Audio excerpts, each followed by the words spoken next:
Salud! My name is Andrea, I'm from Romania, and this is my first YouTube video. Enjoy!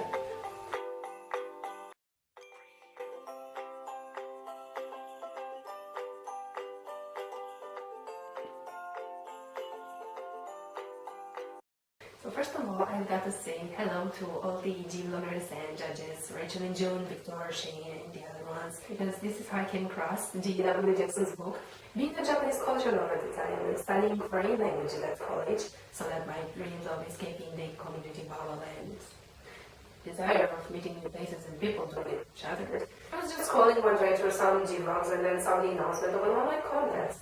At first I was a bit skeptic for myself because even though I've done some reviews of books and mangas in the past, I've only done them for my own pleasure or for the other people to get an idea of what I felt or to get an idea about the book in itself.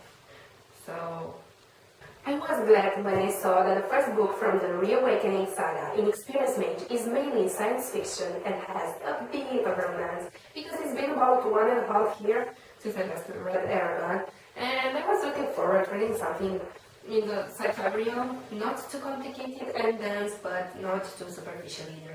The book seemed to meet its requirements.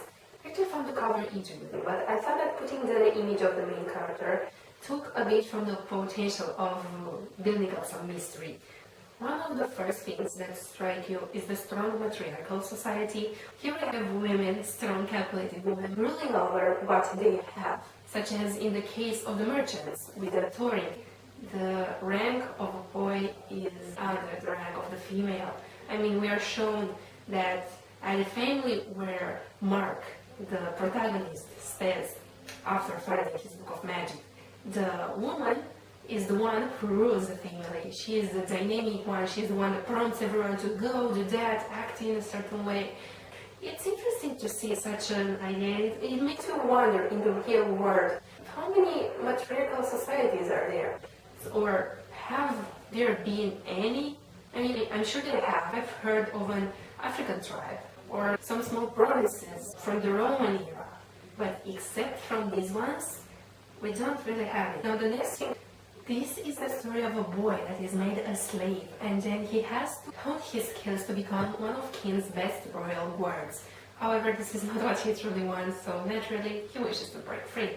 Luckily, he escapes when a group of bandits happened to attack the group he was with while being escorted to the queen to be branded like we do with horses. And he makes a lucky escape.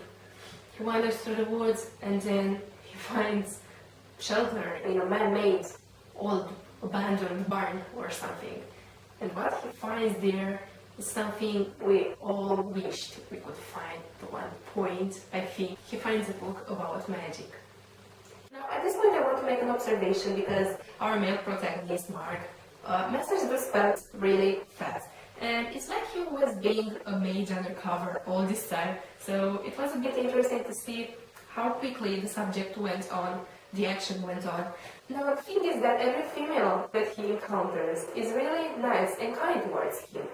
Well, except the queen, but she seems to be the main antagonist here, so yeah. Continuing with this idea, I wondered at one point what would the temporal coordinates be, because we are not given too many clues about this. One of my favorite chapters was when Mark escaped from the queens and the guards. He's held by the princess through the undergrounds, and then he sees a child. And that child would like to go to school. Her name is Shariel, and I literally felt very glad for her because she was such a poor child. Another thing that I really liked about this book is that the action is linear, it's clear, the writer doesn't jump from one thing to another, and the general tone is really nice. I mean, it is not impedimented by all kind of descriptive excerpts or details that don't have anything to do there.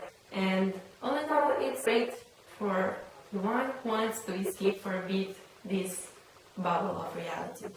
As far as editing goes, and maybe because I'm not a native English speaker, I think I only discovered about 2 or 3 grammatical mistakes, so this aspect didn't spoil the lecture for me.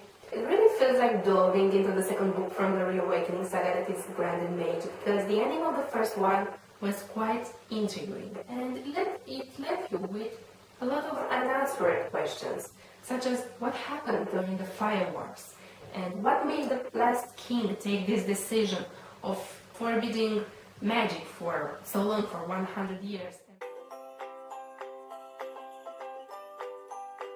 So I have all these books here because even though I have read the likes of Narnia and Eragon and the Lord of the Rings trilogy, the Silmarillion and Harry Potter, and even folklore stories from my own country that are full of magic spells and nymphs and fairies and phoenix birds and dragons and heroes, I still think that D.W.Jackson's book bring their own element of uniqueness.